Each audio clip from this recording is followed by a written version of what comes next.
கொழும்பிலிருந்து சென்னை வந்த ஏர் இந்தியா விமானத்தில் பயணித்தவருக்கு வழங்கப்பட்ட உணவில் தலைமுடி கிடந்த புகாரில் பாதிக்கப்பட்ட பயணிக்கு 35,000 ரூபாய் இழப்பீடு வழங்க சென்னை உயர்நீதிமன்றம் உத்தரவிட்டுள்ளது.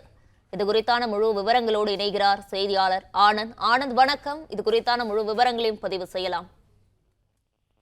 வணக்கம்.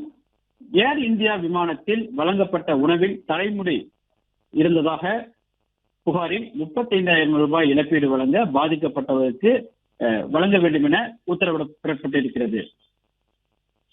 சுந்தர பூர்ணம் என்பவர் கடந்த 2002ஆம் ஆண்டு ஜூன் மாதம் கொழும்பில் இருந்து சென்னைக்கு ஏர் இந்தியா விமானம் மூலமா பயணம் செய்தார்.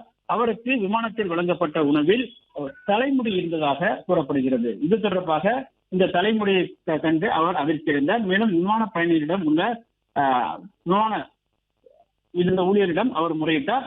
ஆனால் எந்த ஒரு நடவடிக்கையும் எடுக்கவில்லை. இதனால் அவருக்கு உடல்நிலை உபாதை ஏற்பட்டது. சென்னை விமான நிலையத்தில் புகார் அளிக்கப்பட்டார். ஆனால் எந்த விதமான நடவடிக்கையும் எடுக்கவில்லை. இது தொடர்பாக கடந்த 2003ஆம் ஆண்டு அவர் சென்னை கூடுதல் சிவில் நீதிமன்றத்தில் வழக்கு தொடர்ந்தார். இந்த வழக்கை விசாரித்த சென்னை சிவில் நீதிமன்றம் பாதிக்கப்பட்ட அந்த பயணிக்கு 1,00,000 ரூபாய் இழப்பீடு வழங்க ஏர் இந்தியா நிறுவனத்திற்கு உத்தரவிட்டது. இந்த உத்தரவை எதிர்த்தும் இந்த உத்தரவை ரத்து செய்ய வேண்டும் என கோரியும் ஏர் இந்தியா தரப்பில் சென்னை உயர்நீதிமன்றத்தில் மனு தாக்கல் செய்யப்பட்டது. இந்த வழக்கை நீதிபதி பி பாலாஜி முன்பாக விசாரணைக்கு வந்தது. அப்பொழுது ஏர் இந்தியா நிறுவனம் தரப்பில் விமானத்தில் வழங்கப்பட்ட உணவு சுகாதாரம் இல்லாமல் இருப்பதற்கு வருந்துவதாகவும், விமானத்தில் வழங்கப்பட்ட உணவு சென்னையில் உள்ள தனியார் ஹோட்டலில் தயாரிக்கப்பட்ட உணவு என்றும் அந்த நிறுவனத்தை வழக்கில் சேர்க்க வேண்டும் எனவும், சுகாதாரமற்ற வகையில் உணவு இருப்பதற்கு விமான நிறுவனம் பொறுப்பல்ல எனவும் தெரிவிக்கப்பட்டது.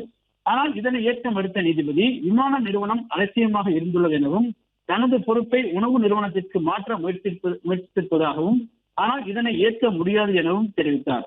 மேலும் பாதிக்கப்பட்ட அந்த பயணிக்கு 35,000 ரூபாய் இழப்பீடு வழங்க வேண்டும் எனவும் ஏர் இந்தியா நிறுவனத்திற்கு நீதிபதி பாலாஜி உத்தரவிட்டிருக்கின்றார்.